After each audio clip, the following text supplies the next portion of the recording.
Dito sa Talisay, Cebu, may bagong bidang panghimagas.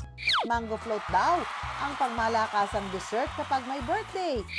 Yan ang pambatong ideya ng ka-wonder nating si Gemalo. Dito kayo ba? Agaw pansin nga online ang viral video niya kung saan ang mga bisita taabala sa pagsandok kada pinggan. Ang pangmalakasang binabanatan ang nakakatakam na giant mango float sa isang handaan. Birthday ko po yun, inisip ko po na gumawa ng giant or malaki na mango float para po ipakain sa kasama namin sa simbahan. Tapos ang intention ko po na makakain yung lahat ng tao doon. Hindi po ako nag-expect na mag-viral yun.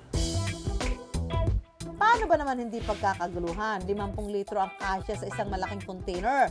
At tumbas lang naman ang 35 normal size container ng mango float.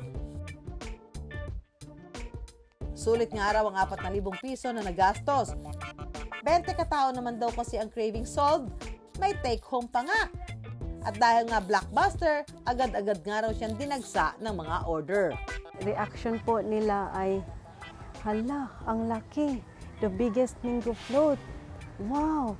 Yun po, ang saya-saya po nila, natutuwa po sila. Tapos ako naman po, masaya po na nakikita na happy sila na kumakain.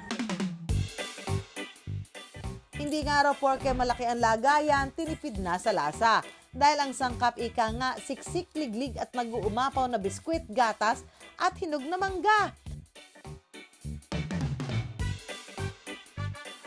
Nadatan nga naming abala si Gemalo. Mayroon daw kasing may birthday sa kabilang barangay. At ang request ng celebrant, ang paborito nitong mango float, pero make it giant.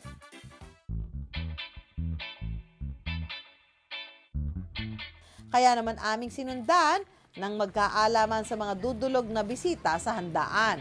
Happy birthday, happy birthday, happy birthday to you.